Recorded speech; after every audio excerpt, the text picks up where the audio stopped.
Class 6 भूगोल तीसरा अध्याय पृथ्वी की गतियां। जैसा कि हम लगातार ज्योग्राफी क्लास 6 के लगातार ज्योग्राफी की क्लासेस लेते आ रहे हैं और इसमें हमने क्लास 6 का चैप्टर 1, 2 और अब 3 स्टार्ट करने जा रहे हैं, पृथ्वी की गतियां। हम जानते हैं कि पृथ्वी की अपनी गति है, गति यानी कि वह मोशन में है और ये जो उसका मोशन है यही हमारे जीवन का एकमात्र कारण है। यदि सोचिए, विचार कीजिए, पृथ्वी अपनी गति को अपनी ही स्थिरता में रोक दे तो होगा क्या? जीवन संभव ही नहीं हो पाएगा।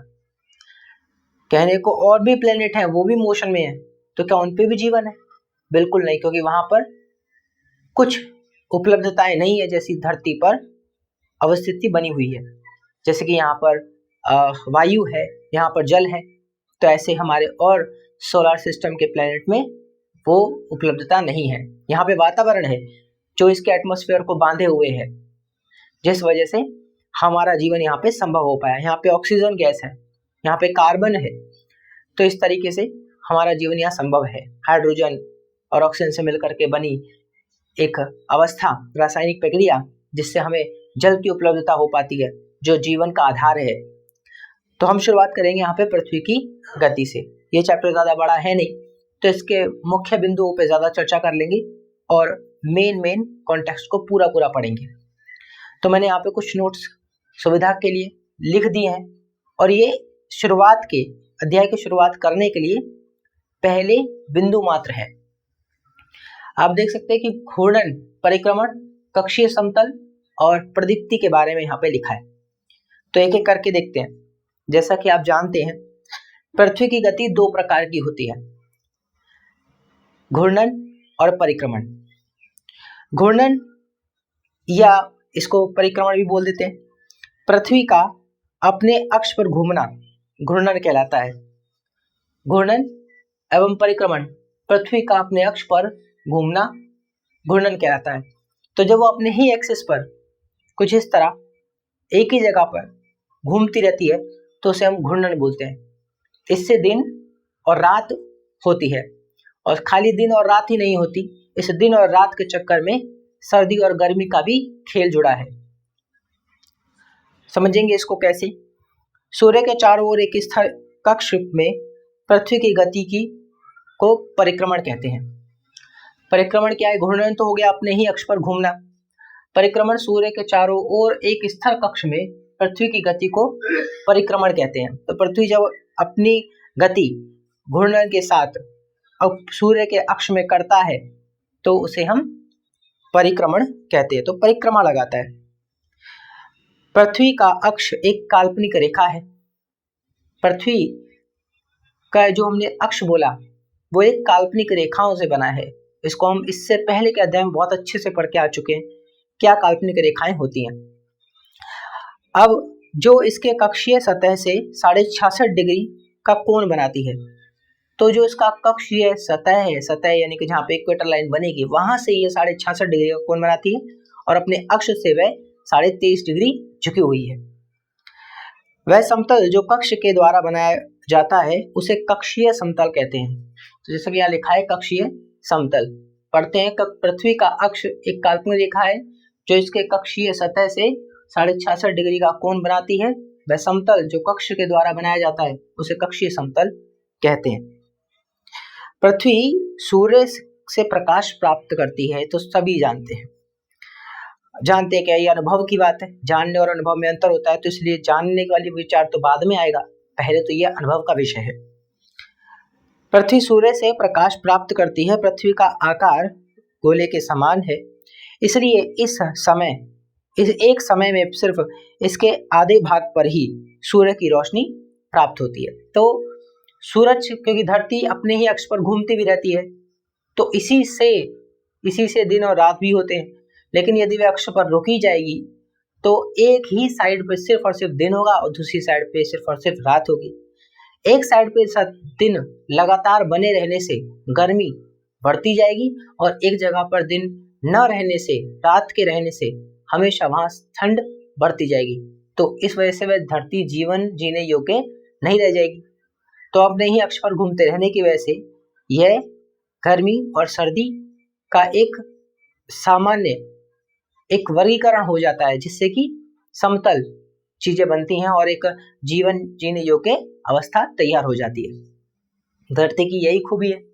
और धरती अपनी अच्छी खासी स्पीड से दौड़ती है, यानी कि आप ये सोचो 60 किलोमीटर प्रति घंटा नहीं, ये एक अच्छी खासी स्पीड से दौड़ती है, इतनी स्पीड से जैसे मान लो कोई बुलेट ट्रेन। लेकिन हमें इसका अनुभव ही नहीं हो पाता कि ये इतनी स्पीड से भी अपने ही अक्ष पर घूम रही है।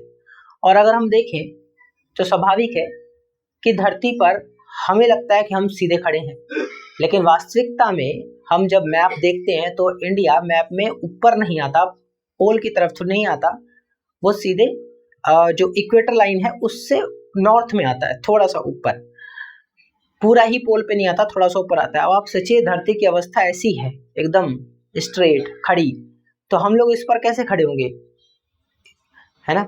तो इस हिसाब से हमें ऐसा लग रहा है जैसे बिस्तर पे लेटे हों, वही अवस्था हमारी धरती पर है, लेकिन हमें इस बात का अनुभव भी नहीं होता, एहसास भी नहीं होता। यही खास बात है।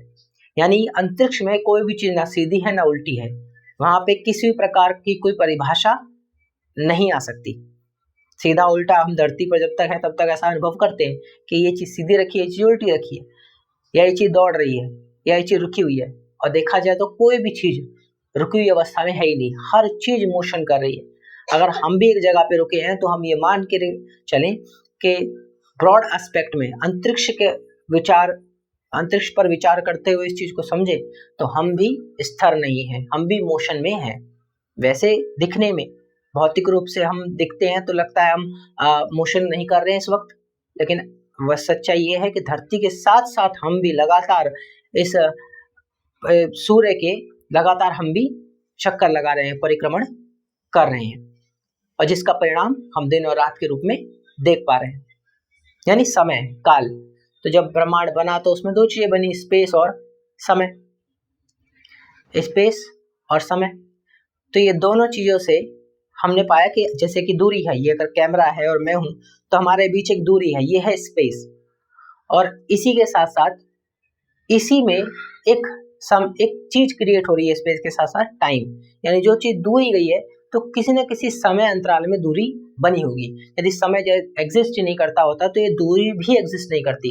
यानी कि एक ही सिक्के के दो पहलू हैं। जब आप समय की बात करेंगे तो डिस्टेंस की भी बात करेंगे। अब आते हैं प्रदीप्त पे, देखते हैं। तो ग्लोब पर वह वृत्त जो दिन तथा रात को विभाजित करते हैं उसे प्रदीप्ति वृत्त कहते हैं। उदाहरण के लिए आप एक इमेज भी देख सकते हैं। यहाँ 3.2 चित्र में घूर्णन के कारण पृथ्वी पर दिन और रात बन रहे हैं। अब प्रदीप्ति वृत्त वो होता है जो एक तरफ से ढका हो या एक तरफ से सूर्य की निगरानी में हो, क्योंकि उत्तरी ध्रुव और दक्षिणी ध्रुव में बनने वाले जो अक्ष का जो झुकाव है वो 23.5 डिग्री है अक्ष से, और अगर इक्वेटर से देखेंगे तो 66.5 डिग्री है। यही झुकाव आप इस अगली पिक्चर में भी देख सकते हैं। 3.1 पृथ्वी के अक्ष का झुकाव तथा कक्षीय समतल। तो कक्षीय समतल, उसका कक्षीय समतल जो है 66.5 डिग्री है पृथ्वी के का कक्षीय समतल, जो कि उसकी इक्वेटर लाइन से बनता है 66.5 डिग्री का। और अगर आप 23.5 से देखेंगे तो वो अक्ष से बनता है। तो अंतर समझिएगा, एक पोल से बनता है तो एक इक्वेटर से बनता है। इक्वेटर से उसका कक्ष बनेगा तो 66.5 डिग्री तक जाएगा, और अगर पोल से बनेगा तो 23.5 डिग्री तक जाएगा। और बाकी कुछ काल्पनिक रेखाएं स्थिरवत रहेंगी, जैसे कि कर्क रेखा, विषुवत रेखा और मकर रेखा। Tropic of cancer, equator and tropic of Capricorn. ये बहुत अच्छे से डिटेल में हम इसको कवर कर चुके हैं अपने पिछले चैप्टर में, है ना। तो पृथ्वी की यहाँ पे सिर्फ हम गति की बात कर रहे हैं। तो गति में हमने बात करी परिक्रमण, कक्षीय समतल, प्रदीप्ति वृत्त अभी समझ लिया। ये नया था कि जो एक तरफ से वो ढका रहेगा, मतलब बिल्कुल स्ट्रेट, आधा आधा कर दो आप, एक जो सूरज की रोशनी में होगा और एक जो सूरज की रोशनी में नहीं होगा, बस वही प्रदीप्ति वृत्त कहलाएगा। आगे बढ़े तो अगर पृथ्वी घूर्णन नहीं करे तो क्या होगा। सूर्य के तरफ वाले पृथ्वी के भाग में हमेशा दिन होगा, जिसके कारण उस भाग में गर्मी लगातार पड़ेगी और दूसरे भाग में हमेशा अंधेरा रहेगा एवं पूरे समय ठंड पड़ेगी। इस तरह की अवस्था में जीवन संभव नहीं हो पाएगा। पृथ्वी की दूसरी गति जो सूर्य के चारों ओर कक्ष में होती है उसे परिक्रमण कहते हैं। अभी हमने पढ़ा भी इसको। पृथ्वी एक वर्ष में 365 सही 1/4, अब मैं इसे कैसे बोलूं, यानी कि 365 दिन तो हो गए, लेकिन 1/4 क्या है? 1/4 एक दिन का 1/4 है। अब एक दिन का 1/4 हो जाएगा 6, यानी 6 घंटे। एक दिन 24 घंटे का होता है, 24 को 1/4 हो जाएगा 6 घंटे। तो 6 घंटे में ये चक्कर लगाती है, लेकिन अपनी सुविधा के लिए, हमें सुविधाजनक स्थिति में रहना पसंद है, तो अपनी सुविधा के लिए हम 365 दिन के बाद के इस 6 घंटे को नहीं जोड़ते। लेकिन क्योंकि 6 घंटे तो हर साल बनेंगे, तो इस हिसाब से जिस साल में वो 6 घंटे मिलकर 1 घंटे बनाते हैं, 1 आवर का दिन बनाते हैं, उस दिन हम उसको जोड़ देते हैं, यानी कि उसे लीप ईयर 366 दिन का वर्ष कहते हैं। अमूमन सब बच्चों को इस बारे में जानकारी होती है, लेकिन ये कहने का और समझने का विषय भी रहता है, इसलिए इस पे चर्चा होती जरूर है। तो लीप ईयर बनाता है। अब आप एक पृथ्वी का परिक्रमण एवं ऋतु को देखिए, यहाँ पे गौर से देखेंगे तो आप पाएंगे सूर्य, यहाँ पे तारीखों का जिक्र है, 21 मार्च, 22 मार्च, 23 सितंबर, 21 जून। चलिए इसको इसके क्रमवार तरीके से ही समझते हैं। शुरुआत कर लेते हैं जब जनवरी के बाद का समय आता है, यानी मार्च वाले समय में। फिर उसके बाद देख लेंगे जून, सितंबर और दिसंबर। तो ये 21 मार्च की क्या कहानी है? हम जानते हैं कि पृथ्वी जो है वो दीर्घ वृत्ताकार पथ में चक्कर लगाती है। दीर्घ वृत्ताकार पथ वो होता है जहां पर सूर्य के जब वो चक्कर लगाती है तो एक पथ ऐसा होता है जहां पे वह बहुत दूर होती है सूरज से, तो एक पथ ऐसा होता है जहां पर वो सूरज के ज्यादा करीब होती है। उस अवस्था में क्या होता है, देखिए उत्तरी ध्रुव, दक्षिणी ध्रुव का एक लोकेशन दिखती है। अब जब सूरज किस तरफ होता है, धरती जब सूर्य के, आप इसे ऊपर और नीचे करके समझिएगा, इससे आसानी रहेगी, ठीक है, क्योंकि यहाँ पे चित्रांकन भी कुछ ऐसे ही किया गया है। चित्र के अनुसार 21 मार्च को धरती का दक्षिणी ध्रुव सूर्य के निकट होता है, यानी कि सूर्य के सामने होता है, और वहीं उसका प्रदीप्ति वृत्त उत्तरी ध्रुव वह सूर्य के निगरानी में नहीं होता, सूर्य के समक्ष नहीं होता। इस वजह से वहां पे मौसम ठंड का होगा, वसंत ऋतु का होगा, और वहीं दक्षिणी ध्रुव पर गर्मी का, यानी कि सूर्य की रोशनी आएगी सीधी। फिर और आगे बढ़े तो 21 जून यहाँ पे जो प्रदीप्ति वृत्त बनेगा वह उत्तर दिशा में बनेगा, पृथ्वी के पश्चिम में और पूर्व में सूरज की रोशनी आएगी। इस तरीके से ये क्रम चलता रहेगा, यानी कि सूरज की रोशनी इस वक्त पूर्व दिशा में और पश्चिम में नहीं होगी। वहीं यदि 23 सितंबर की तरफ जाएंगे तो पृथ्वी का उत्तरी ध्रुव सूरज के सामने होगा और दक्षिणी ध्रुव सूरज के सामने नहीं होगा। और उसके बाद जब 22 दिसंबर आएगा तब पृथ्वी का पश्चिमी भाग सूरज के सामने होगा और पूर्वी भाग सूरज के सामने नहीं होगा। हम इसको इस तरह समझ सकते हैं, पृथ्वी की लोकेशन के हिसाब से इसको इजीली हम समझ सकते हैं। तो 4 वर्षों में प्रत्येक वर्ष के बचे हुए 6 घंटे मिलकर एक दिन या 24 घंटे के बराबर हो जाते हैं। इसके अतिरिक्त दिन को फरवरी में के महीने में जोड़ दिया जाता है, और इस प्रकार प्रत्येक चौथे वर्ष फरवरी 28 के बदले 29 दिन का होता है। ऐसा वर्ष में जिसमें 366 दिन होते हैं उसे हम लीप वर्ष कहते हैं। पता लगाइए कि अगला लीप वर्ष कब होगा। तो कैसे पता लगाएं लीप वर्ष कब होता है? तो जो साल चल रहा होता है उसके अंतिम 2 डिजिट यदि 4 से पूर्णतः डिवाइड हो जाए, है ना, भाग हो जाए, तो वह लीप ईयर कहलाएगा। जैसे अभी चल रहा है 2025, तो इसको 4 से भाग देंगे तो ये डिवाइड नहीं होगा, इसलिए लीप ईयर नहीं है। यहाँ पे 29 दिन का फरवरी नहीं था, 28 दिन का ही था। उसके बाद 26 आएगा, डिवाइड कीजिए, नहीं होगा। 27 नहीं होगा, 28 डिवाइड हो जाएगा 4 से, तो 4 से अगर 28 पूर्णतः डिवाइड हो जाता है तो यानी कि कोई भी तारीख का वो लास्ट के 2 डिजिट 4 से यदि डिवाइड हो जाते हैं तो वह लीप ईयर कहलाएगा। जैसे 2020 तो 4 से डिवाइड होता है, इसलिए ये लीप ईयर था। तो 2020 एक लीप ईयर था। चित्र नंबर डी से स्पष्ट है कि पृथ्वी दीर्घवृत्ताकार पथ पर, जैसा मैंने भी कहा, दीर्घवृत्ताकार पथ पे वह घूमती है और सूर्य के चारों ओर चक्कर लगाती है। ध्यान दीजिए कि पृथ्वी पूरे कक्ष में एक ही दिशा में झुकी है और सामान्यतः एक वर्ष को गर्मी, सर्दी, वसंत एवं शरद ऋतु में बांटा जाता है। यही जो हमने ऊपर देखा ये वही था कि वसंत ऋतु कब आएगी, ग्रीष्म ऋतु कब आएगी, शरद ऋतु कब आएगी और शीत ऋतु कब आएगी। तो वसंत ऋतु 21 मार्च को देखते हैं, 21 जून को हम ग्रीष्म ऋतु देखते हैं अपने पर्सपेक्टिव में, वहीं शरद ऋतु 23 सितंबर और उसके बाद फिर से ग्रीष्म ऋतु और शीत ऋतु हो जाती है उत्तरी में, दक्षिण में ग्रीष्म ऋतु, तो ये देखते हैं हम 22 दिसंबर। तो सामान्यतः एक वर्ष को गर्मी, सर्दी, वसंत एवं शरद ऋतुओं में बांटा जाता है। ऋतुओं में परिवर्तन सूर्य के चारों ओर पृथ्वी की स्थिति में परिवर्तन के कारण ही देखने में आती है।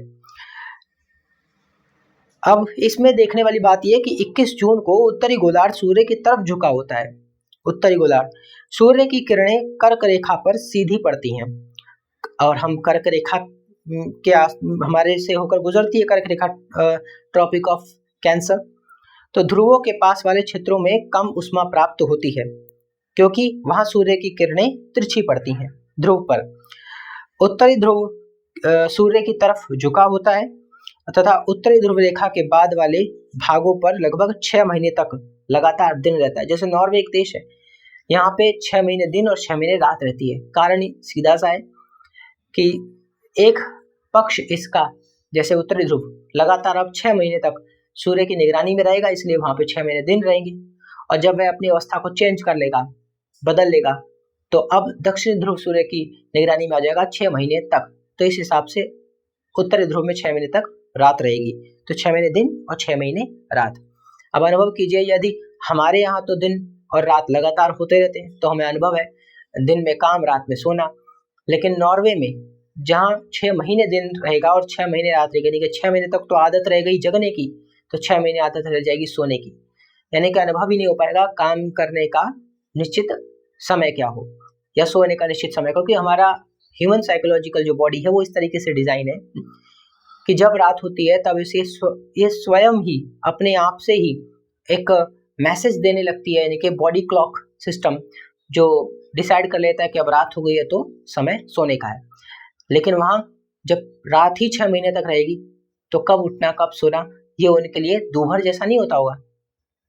देश की अपनी अपनी परिस्थितियां होंगी और उसका एक अपना अलग समय काल होगा जिसको लेकर वो ज्यादा फॉलो करते होंगे। तो ध्रुवों के पास वाले क्षेत्रों में कम ऊष्मा प्राप्त होती है क्योंकि वहां सूर्य की किरणें तिरछी पड़ती हैं। उत्तर ध्रुव सूर्य की ओर तरफ झुका होता है तथा रेखा वाले भाग में 6 महीने तक लगातार दिन रहता है। क्योंकि उत्तरी गोलार्ध के बहुत बड़े भाग में सूर्य की रोशनी प्राप्त होती है, इसलिए विषुवत वृत्त के उत्तरी भाग में गर्मी का मौसम होता है। 21 जून को इस क्षेत्रों में सबसे लंबा दिन तथा सबसे छोटी रात होती है। तो ये देखते हैं 21 जून अंतर्राष्ट्रीय योग दिवस भी मनाया जाता है क्योंकि यह सबसे गर्म दिन और सबसे बड़ा भी दिन होता है।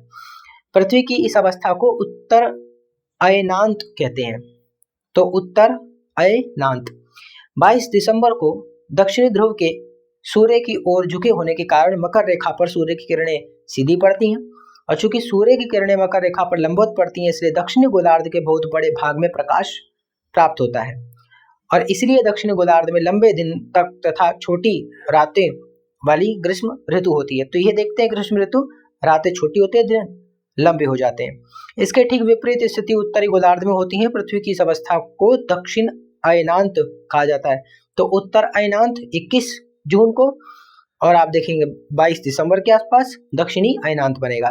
क्या आप जानते हैं कि ऑस्ट्रेलिया में ग्रीष्म ऋतु में क्रिसमस का पर्व मनाया जाता है? हाँ, ग्रीष्म ऋतु जब आती है तो ऑस्ट्रेलिया में मनाया जाता है। ये 21 मार्च एवं 23 सितंबर को सूर्य की किरणें विषुवत वृत्त पर सीधी पड़ती हैं। इस अवस्था में कोई भी ध्रुव सूर्य की ओर नहीं झुका होता है और इसलिए पूरी पृथ्वी पर रात एवं दिन बराबर होते हैं। इसे विषुव कहा जाता है। 23 सितंबर को उत्तरी गोलार्ध में शरद ऋतु होती है जबकि दक्षिणी गोलार्ध में वसंत ऋतु होती है और 21 मार्च को स्थिति इसके विपरीत होती है और जब उत्तरी गोलार्ध में वसंत ऋतु तथा दक्षिणी गोलार्ध में शरद ऋतु होती है तो इस प्रकार स्पष्ट है कि पृथ्वी के घूर्णन एवं परिक्रमण के कारण दिन एवं रात तथा ऋतुओं में परिवर्तन होता है। तो खाली दिन रात ही नहीं होता, ऋतुओं में भी उसी प्रकार परिवर्तन आता है। तो यह अध्याय सिर्फ पृथ्वी की गति या यूं कहे पृथ्वी की के मोशन के बारे में ज्यादा एक्सप्लेन करता है, जिसमें कि हमने घूर्णन के बारे में, परिक्रमण के बारे में, कक्षीय समतल और प्रदीप्ति वृत्त के बारे में जाना, और सबसे ज्यादा महत्वपूर्ण इसके मौसम परिवर्तन के बारे में जाना।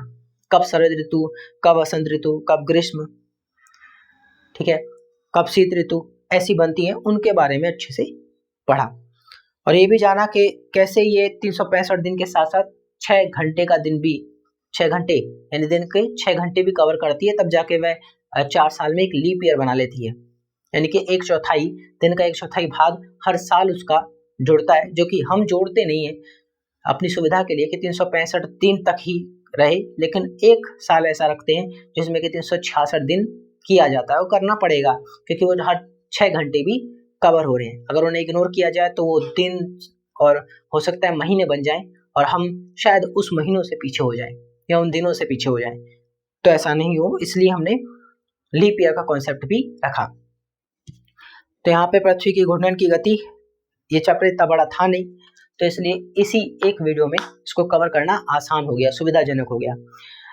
और आगे आने वाली वीडियो में इसके बाद के चैप्टर्स कवर किए जाएंगे। और पृथ्वी के घूर्णन में इतना ही था।